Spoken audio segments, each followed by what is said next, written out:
Hey, what's up, you guys? And welcome to Self-Care Saturday. Woo-hoo, Self-Care Saturday. Okay, so we're here with our politics edition. And we have our lovely guest, Ms. Chuantae Brown here. And she has the show, The Lowdown with Chuantae Brown, where she informs everyone in the community about what's going on, how to be effective, and how to just kind of navigate these difficult political times. So we're super duper excited to have her on. Yes, Thank y'all for having me. Thank you. So how we're going to do this is it's going to be a little bit different than our others. We're just going to ask a series of questions that we feel will benefit you and us as well. Because as always, we don't know everything. So when we don't know everything, we bring in an expert. Period. Yeah, that's how they work. Right. So let's just go ahead and get started. All right. So our first question for you, Ms. Brown, is how do you register? And if you're not already registered, what do you need to do? So the quickest way to register, which the last day for registration in Alabama is on the 19th. And I think today is the 17th. So 19th, you guys. 2 days. So you need to register ASAP if you haven't done so. But the quickest way to do it is if you go on alabamavotes.gov. It's online. If you have a phone, a laptop, any type of way to use the internet, that's the quickest way to go online and do it. And it takes all of 2 seconds. Just fill out your information, name, date of birth, of course, all the information, where do you live. And then after you do that, make sure you also on that website find your polling precinct, so you'll know exactly where do you have to go to vote. Awesome. Yeah. Good. So the next question we have is, what are their voting options? Okay. So the good thing about it, so Today, Saturday in Jefferson County, you could have voted by absentee ballot at the 2 different county courthouses. They're doing it again next Saturday on October 24th. So let's say if you can't go to the courthouse Monday through Friday, Jefferson County commissioners, they voted where they're opening up the courthouses on Saturday. They're giving us an ample amount of time to actually go out and vote. So if you weren't able to go this Saturday, you can go to the county courthouse. And in Jefferson County, we have 2 different courthouses, depending on where you live. You go to Birmingham or you go to the Bessemer courthouse and do it. And you can literally fill out an absentee ballot and cast your vote all at the same time. You can go during the week as well. Let's say a Saturday doesn't work for you. During the regular court hours, which I think is like 9 to 5, the courthouses open up. You can go during the week and do it. And of course, you can go on November 3rd. But the last day to vote early absentee ballot is October the 29th. So if you do not do it before October 29th, then you just have to wait to November 3rd, the day of the election, and do it. Awesome. That is good. Awesome. That is good. Awesome. No excuses, guys. No excuses. It's no excuses. None. Not We one. got options on top of options. On top Not of options. one. Yeah. Okay. So the next thing I wanted to know is like, what can you say to the people who believe that voting doesn't matter, or whatever their involvement is, it doesn't matter, like or that it's rigged, or the man is trying to keep you from doing what you need to do anyway. They're gonna throw your vote in the trash can. What do we have to say to those people? Girl. Where do I start? Where do you start with that question? Why people believe that our vote doesn't matter. And I think that notion within itself is a form of voter suppression. And it's a lot of people, it's a saying that says, if your vote didn't matter, why do they try so hard to put it in your mind to say, don't vote, or put it in your mind to suppress your vote? Voting is everything. We literally are their bosses. We hire them. We are in control of who governs everything, every aspect of our life. Even if they're not elected, they're appointed by somebody that's elected. So for example, let's look locally. You have your city council members and you have your mayor. They're in control of what happens in your city. Also within your county, you have the district attorneys. When you think about different race relations, things that are going on, and we say, well, why this prosecutor didn't do what they were supposed to do? Or we have so many cold cases where our brothers that look like us are murdered out in the street, but their cases go unsolved because you have district attorneys that aren't putting fire under these detectives' butts to say, hey, go do your job and give us enough evidence so we can actually present a case. I'm a prosecutor as well. I know a lot of times I have to follow up, unfortunately, with detectives and give them a long list. Hey, did you talk to this person? It was a witness out here. Do this. Act like you care about this Black boy that has been killed. And that matters when you have elected officials like my boss, and both district attorneys in Jefferson County are Black. So we have people that look like us that care about us. And when you go even higher, you think about the governor. Alabama, we got a Republican governor. But the governor is in control of things. For example, she's right now trying to build 3 private-owned prisons, which are companies. And with the way private prisons work... Listen, you guys. Listen, this is a gem. Please write it down. Listen real good. Private prisons are for profit. It's a business. So they're not going to sign a contract unless you can guarantee it's a certain number of bodies that's always going to be in this prison. That's insane, right? They're literally signing a contract and say, hey, sign this contract with us and we can guarantee you an 85% capacity. How do they do that? They go and arrest people on the street and charge them with crimes. Then that goes to what? Judges. Judges are elected officials. These people are in control of sentencing you to prison. I mean, it's literally, when you think about how everything works, it's because somebody went and voted or somebody didn't vote. There you go. Wow. There you go. Even, of course, we know November 3rd is the president. And you say, oh, well, the president is so far up. What he does is to control my life. Yes, he does. Barack Obama, we know, because he didn't have a Democratic Senate, a lot of things that he tried to do was stop because he has a Republican-controlled Senate. So when he tried to appoint a lot of judges, they stopped it. When I say judges, I mean federal judges are appointed and a Supreme Court justice. Now, since Trump has been in office, he has appointed nearly 200 judges, federal judges, and not one is Black. Not one look like, look like us. Wow. And these people, these are lifetime appointments. So the decisions they make are going to literally last our lifetime. Wow. And they're going to probably go down to our children, our children's children. When you think about the Supreme Court, you know, at first Black people weren't even considered citizens. We were considered 2/3 of a person. That's because of a Supreme Court decision. Right. It was a Supreme Court decision that said separate but equal. I mean, literally the way we live is because of elected officials or somebody that was appointed by an elected official. So, I mean, I can't say it enough how important. She'd have laid it out. How Like, important she made our it vote plain. is. She made it plain. Even with this notion, let me say this, it's been on my heart lately. I've been seeing a lot of people say, oh, Barack Obama, he didn't do anything for Black people. One, how do y'all expect this one Black man to come and reverse 400 years of systemic racism? Let's start there. Right. Then let's start with, again, it had a Republican-controlled Senate. So how much can he do when we're not voting for our senators? In Alabama, Doug Jones is running for re-election, and Tommy Tuberville is just running on the coattail of Trump. But I'm terrified that he may have a really good chance on being Doug Jones, because I don't think a lot of us are aware that, hey, how important it is for us to keep this Democratic Senate seat. So there's this notion, Republicans have done a great job for us to think that Black president didn't do nothing for y'all, so we won't ever get that enthusiastic again to elect another Black president. Mm-hmm. So we have to really realize what they doing out here. Really, I mean, we gotta really realize.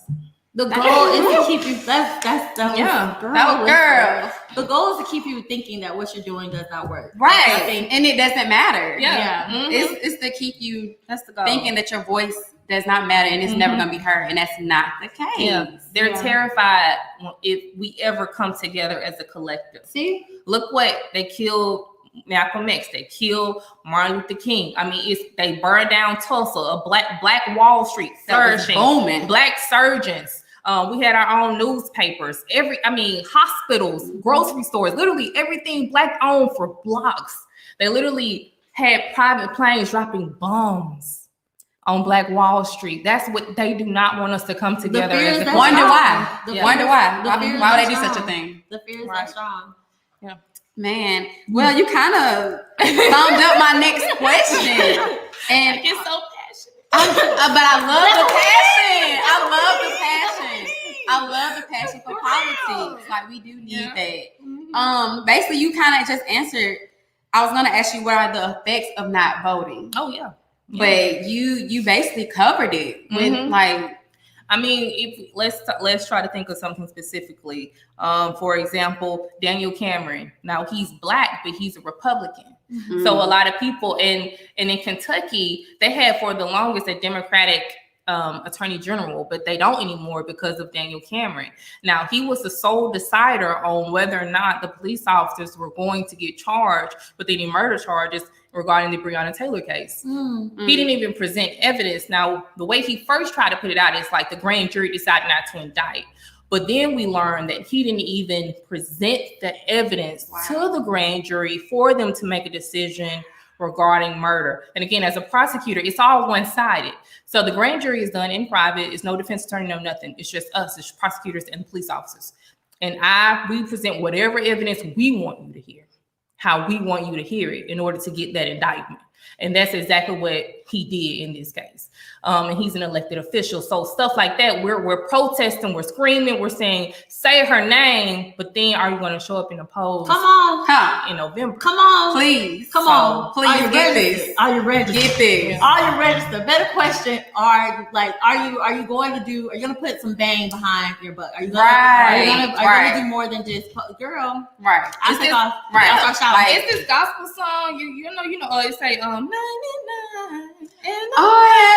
won't do. And that's literally what I think about. It's like we out here getting hit with rubber bullets, protesting, doing all this stuff, and then sit at home on election day. That's literally 99 and a half won't do. It won't cut it. Right. Right. You got to go. Oh yeah. You got to go. It's tied into everything. I mean, how much funding your child's school gets. I mean, everything is tied into voting. Right. Absolutely. Girl. Okay. All right. So what else can I do? So I voted. Yes. I did that. I went and got my process. So that's what like, let's say that's the situation. So I went and I participated. So now after I've done that, what can I do next? How can I continue to support? How can I continue to encourage my community? How can I continue to like make sure that things are running smoothly in the sense of what can I do in my immediate community? Right. So I think we have to hold who we elect accountable. And that means by participating, like for example, Birmingham City Council, they have their council meetings online. So even if you can't go there physically, look at the city council members. Look at what are they passing that is going to affect you. What is your mayor trying to do? We have to really make sure that they're doing what they said they're going to do. So when their re-election comes around, we can say yay or nay. Did you fulfill those promises? Were those promises kept, or were they just BS to get my vote? The same thing goes for Senate president. Everything is public knowledge. You can look at Senator Doug Jones on his website and see all the legislation that he passed since he's been in Congress for 2 years. Like we have to, I saw somebody say, well, they don't do enough job giving us the information. One, campaigning is very expensive. And if you don't have a super PAC like these Republicans that's got millions and millions of dollars coming in, no matter how much campaigning you do, you probably may not know me. Right. No matter what. So it's up to us to go research these people. So after I put you in office, now I'm about to do an evaluation, making sure you're doing what you're supposed to be doing. So I think that's what we have to do. We can't just get involved every election cycle. You know, being involved, it should be a lifestyle. That's awesome. Being involved should be a lifestyle. Period. Yeah. Big dot. That's the only way we can do it, and understand how everything really works. You know, especially with these city council members and you know, these Jefferson County commissioners and these mayors. We really got to hold them accountable because what they do immediately affects us. Wow. Okay, so we got a lot of good nuggets to go out here and vote and participate in our city about voting. So now, what are some suggestions you have for people who they want to be involved politically, they want to go out there and vote, but they're just mentally and emotionally exhausted and drained from 2020? That's me. Like I think we all are, but I mean, when I think back on what my grandmother had to go through, or what my grandmother went through, this is nothing. Wow. Compared to what they went through. Yeah. So it's like I can't get tired because I got a little one. Right. And if you don't have a little one, you may have a child in the future. So I got to keep going for her, just like they kept going for me. But at the same time, take a break. I mean, it's called self-care. It's called self-care Saturday. I mean, sometimes I drink a little wine. I take a bubble bath, and I just tune out. Whether it's not getting on social media, or if I get on social media, I want to watch something funny. I strategically say, let me get on a comedian's page and just laugh and just unplug from the world, because it can get overwhelming, especially for somebody like me that I love politics. I'm always like digging into it. Sometimes I'm like, oh my God, like I can't believe this person is whatever. Like, so yeah, you definitely have to unplug sometimes, but we can't just let it say, oh, this is too much and I'm just going to avoid it, because we have to think about our generation. Like, we next, or not even next, we're now. Right, we're now. So we have to stay involved for us and the next generation. That's good. That was awesome. I try to also encourage, like, even young people and things like that when it comes to being involved in certain areas. You can run for certain positions of office at 18. Yes. If you're somebody who, especially if you have like a mentor or somebody that you can connect with, that can encourage you and help guide you through that process, or whatever the case, your voice you can start being a person of influence right now. It's not too late. You're not too young. Whatever you're not knowledgeable about, that's what the internet is for in a lot of ways. And if you don't know, ask somebody else to kind of partner with them and things like that, and just get more information. But when it's time to take a break and when it's time to separate, that is so important. To unplug it is so important. We talked about that in that in like time management and initial spreads of self-care or whatever the case. When this whole thing first started, separate yourself if it's time, because what can happen is too, you can immediately get desensitized to what's going on. And so then it's not as important to you. You do feel that feeling of defeat. Like, it don't matter if I vote or not. It doesn't matter if I go and participate or not, because this is just going to keep happening. That's a lie. That's a lie.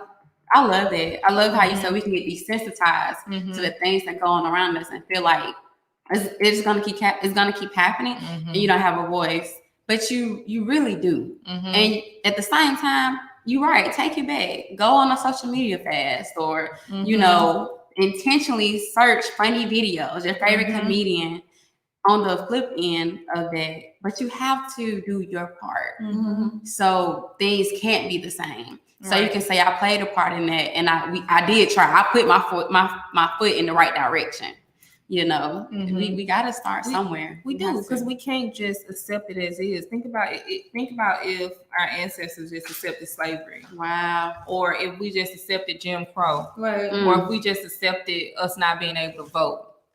You know, we couldn't even vote at first. Women couldn't vote at first. Right. It had to be passed through legislation. Why? Because people kept pushing for it. They kept fighting for it. So we can never just accept the status quo because it seems like we ain't going nowhere. Because if we keep going, it's going to keep pushing little by little, little by little, little by little. And then next thing you know, we get that legislation passed that we need. That's awesome. That's good. So for the people who think like, you know, that even protesting and stuff like that doesn't work, or that this whole thing doesn't work, what do you have to say to those people that are thinking that what we're doing is that these because I'm watching for the first time in my entire life, and I think in the history of the world, I'm watching an entire world protest against these racial injustices, and I can't fathom I don't even understand anybody who's saying that stuff doesn't matter. Right. I can't. An entire world. Yeah. Not just Alabama. Not just California. The entire world. Yeah. It definitely matters. We wouldn't know Breonna Taylor's name if they didn't protest. Right. She got killed in March. We just had started learning, like making a little buzz around May, I want to say. And then it just kept increasing. So if we don't protest, these people will be able to do this. I was about to go.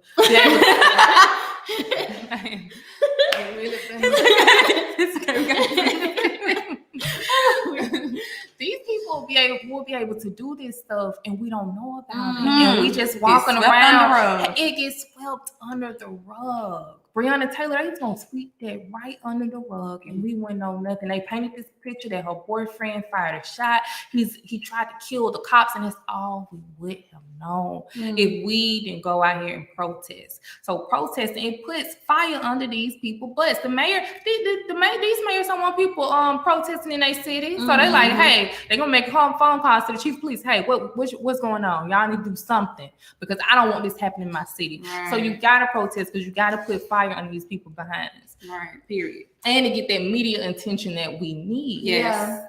That media, oh my gosh. We use it for so many different things. But when you put media to what's going on in your community, injustice and voting, it gets people attention. It gets people attention, gets people wondering and asking questions. And I need to do some research. I need to go Google.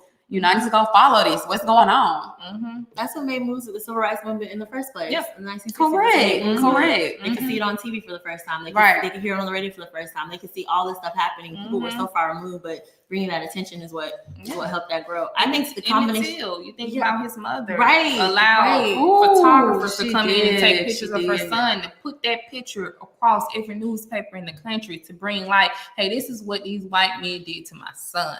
So, and Congress is trying to start the Emmett Till anti-lynching law, which it shouldn't have taken that long to make lynching a federal hate crime. But I like But now they're trying to have the Emmett Till anti-lynching law. So, I mean, we have to protest because bringing that media attention to it, they don't want to. They want to. That's why when you think about the KKK, they have hoods over their face because they don't want us knowing who they really are or calling them out on their stuff. So that's why we got to bring this media attention and this highlight really who these people are. Right.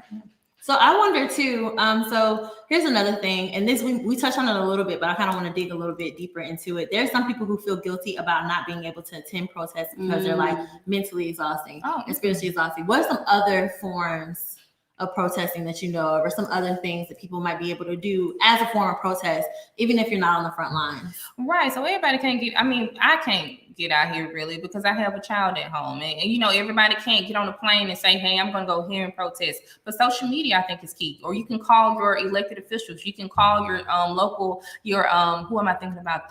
Your House of Representative who represents your district, your senator. You can call these people and sign petitions. It's so many different ways that you can become involved without necessarily marching on the street.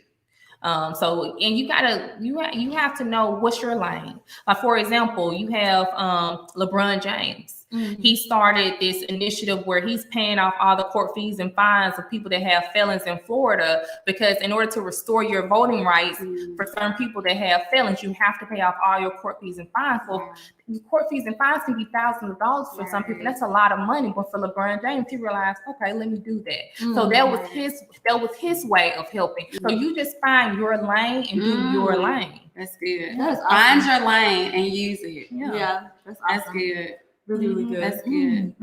I love that, girl. That is so good. Finding your lane. Yeah, man. find your lane. Whether that can be, you know, calling your House of Representative. Would you consider not using your money to certain organizations or stores as a way of protesting, or putting your funds into other establishments? Yeah, we did that this summer. Where we only supported Black-owned businesses. I mean, it's a lot of, like I said, it's a lot of different ways that you can protest and say, hey, I'm not giving you my money until I see this happen. Yeah, because Black people, we are the biggest spenders in the country. Yes, we are. Like, that's what we do. Right. We blow the coin. Right. That's what we do. We just be like, wow, you get a check, you get a check, you get a check. Right. That's what we do. So if we take it back, just like if you think about the bus boycott. When they said, look, Black people did not ride buses for a year. And they felt that. And when they felt that, they said, you know what? Y'all Negroes can sit wherever you want to sit on this bus because we losing money. So like you said, if it takes us not supporting a certain business or not supporting certain things, when I thought about the NBA, how they said we weren't playing and it was one of the playoff games, and they said we're not playing. That was amazing. Yeah, that was amazing. You know, it's just so many ways that Black people can really push the envelope. We really can. Yeah. I think sometimes we're not completely aware of our power. I think that's a bigger thing. Yes. Sometimes we're just not aware. I think that's even again to the whole thing about your voice and things like that, is that understanding who you are and what your power is, even past like recognizing that you're a king, a descendant of queens, and things like that. Recognize that, you know, we are like the foundation of the entertainment industry in this country. We're the foundation of everything. Really, honestly, for real. If you talk black on black, everything. And so, like, there you go. So when you really think about it, if we even decided to take back a smidget of the things we put out, a smidget of it, we can change the whole entire world. And I think it's aware. I think they know that's why they're fighting so much to keep you from voting. They're fighting so much to keep your mouth closed. They're fighting so much to make sure that you don't feel like you have that power. You see what I'm saying? And to keep you uneducated. When you scroll on Facebook, there's like algorithms and everything else that are accompanied with why you see what you see when you see it. You have to be strategic about who you follow. You have to be strategic about when you even pay attention to your phone. I think like even as Chuantae was saying, like, you know, do your research on your elected officials. Like, take that time, take a break from that. And instead of that, if you want to go get some real facts, do your own research. I think it's a lot of opinion-based things that happen on Facebook or in social media, but you have to get to the place where you know for yourself because you did the research on your own. Right. And I think once you start doing that, that's a whole other level of power. And that's knowledge, and nobody can take that, away from you. Yeah, nobody. I love that. Know your power. Know the power you have, and we have a lot of it. Period. So we have to use it in the right direction. Oh my gosh. And love that. Do your own research. If you don't like what they're saying or what they're talking about, do your own research and find out for yourself so you can know exactly in your heart that, I'm voting for this person because that's right. Or I'm not voting for this person because of that. Because I found the research. I didn't let social media tell me. Right, because if you don't have the knowledge, then people like Trump can feed you BS and you believe it because you don't know otherwise. Like Trump, every time he starts his campaign speeches, he said, Democrats ask for your vote and they abandon you. But then when you actually look at and research the things that he's taking credit for, it was actually a Democrat that did it. For example, Trump said, I saved HBCUs. Trump didn't save no HBCUs. He don't even know what HBCU stands for, probably has never stepped a foot on the HBCU ground. But it was actually a congresswoman, a Democrat, Alma Adams, who actually got that permanent funding for HBCUs. Wow. It was Senator Kamala Harris and Senator Doug Jones that wrote letters to get HBCU funding up 14%. All Democrats. But then you have Trump saying, I did this. And if you're not knowledgeable, you're susceptible to believe it. Mm-hmm. So we gotta have our knowledge. We have to. That's good. And tune into and pay attention to shows like Low Down with Chuantae Brown. Low Down. Where what I appreciate so much too about the show is that it's packaged in a way that you're not talking over anybody's head. Right. Yeah. And I think that's what the disconnect happens a lot of times when it comes to politics and us is a reality of like that kind of like disconnect. Like this is over my head. As soon as you don't understand what somebody's saying, it's a rap. I don't even right. You're not even listening anymore. But having the gusto and having the understanding that I want to package this for our people and package it in a way to where you can understand, take it what I need and share it to the next person because that's how revolutions happen. That's how change happens. So I appreciate everything about this whole entire process. This conversation. This has been lit. We have more to share though. We have to talk about. So okay, so boom. So that was awesome. Thank you so much. Yes, I appreciate that. It was lit. You did it. As always, we have a giveaway. So we have one every time we do a self-care Saturday. So here's just for this one. All right. What you are going to do is you are going to take a picture when you go vote, because we know you're gonna vote because this changed your life. And if you on your computer or your phone right now, registering right now, okay? And now after you get done with your process of registering, you're going to go to your nearest poll place, okay? You're going to do the research for that, get your poll place together. Yes. You're going to go and you're going to get that sticker, okay? Yes. And once you get that sticker like that right there, all right, you're going to get the sticker. You're going to take a few little stuff like you're going to do anyway because we know y'all. That's what y'all do, okay? Sticker. So take the picture with your sticker. Okay. And then you're just going to tag Purpose Joy in it. And once you tag us in it, you'll get put in a raffle for $50. It'll be a $50 raffle. $50. $50. You can guess. Yes, of course. You definitely can. But $50. If you already went ahead and you voted already, if you want to take a picture of it now, you definitely can. You can. But $50. $50. $50. Who don't want $50? It's a gas. That's a tank of gas. Okay, that's 2 tanks of gas right now. Right. Some groceries. Yeah, groceries. There you go. A set sometimes depending on where you go. Some self-care for you. Depending on where you go. So $50. So that's what we're doing for our giveaway this time, y'all. So please. And guys can participate too. Yeah. You guys can take a selfie with your sticker and participate. And y'all, young men, let me just do a side note. We done had 2 giveaways. 2 specifically for the young men. And y'all ain't want to participate. Y'all ain't want the free money. Y'all don't want the free money. Y'all don't want the free haircut. Let me know what you want. So we can ask this to help you out. Because this is not self-care. It's for everyone. Everyone, you guys. It's for everybody. So just deep down in my heart, I'm a little bothered because I don't understand. Y'all don't care about free money. A giveaway. Anyway, I digress. So, point is that that's our giveaway. That's what we're doing. So please do that. And then we also have some news. Get ready for Self-Care Saturday. Get ready. So we set Mixer on December 12th. It will December be an in-person event, okay? An in-person event. It's going to be lit. It's going to be a good time. It's going to be a nice little vibe, okay? December 12th. December 12th. A real in-person event, you guys. If you came to our first one that we had, it was a very small, knit-type, adorable setting and stuff like that. But we learned and we grew together like no other. And so we were so excited to be able to have the opportunity to be able to do that, of course, in a safe environment. Yes. Obeying all social distancing laws. Social distancing guidelines. With sanitation stations all around. Sanitation will be but there. we will be doing that on December 12th. So please be looking out for a flyer. I'm super duper excited. In person, you guys. It's gonna be lit. It will be an in-person event. There will be a nice little brunch setting. You will get your chicken. You will get your waffles. You will change. Your life will change. Your mindset will change, and you'll be prepared for 2021. It's gonna be December 12th. Mark it on your calendar. Self-care Saturday. Boom, boom. Okay, so I think Chuantae, if you have anything else you'd like to share? Yeah, with the people? anything you want to What leave the do you I kiddos just want to say with? thank y'all so much for having me. This was my self-care Saturday. Yeah. It was because a lot of times because of the pandemic, we don't really get to see each other. Right, Man, she kind of goes to the same church. I hadn't seen my her baby in in- March. It's Wow. wow. I It's terrible. mean, so this was a part of myself. I'm like,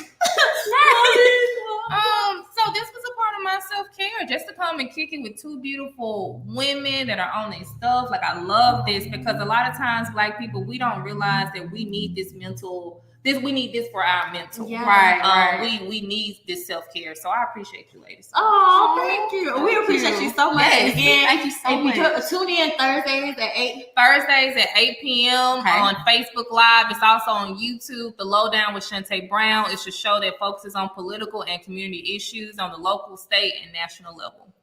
She be That's with great. it. She be with it. She be with So it. if you want more tea on politics and all the good stuff that goes with it, Go check to her out. The Lowdown. It's very, very important. Check her out. All right, so without further ado, we will say goodbye to you. Oh, I'm just kidding. Okay. But it's for real. We appreciate y'all so much. This will be on YouTube in a second and stuff like that. Yes. Yeah, I appreciate y'all. It's Check it lit. out. Check it Vote. out. You know what time it is. Vote, Your you guys. vote, your voice. Vote. Vote. You need to vote. Put your ballot in. Put your ballot in. Put your ballot in. Put your ballot in. Put your ballot in. Put your ballot in. Put your ballot in. Put your ballot in. There you go. Come on, fingers. All right. But we'll see you guys later. Thank you so much. Bye. Bye, y'all. Have a good one.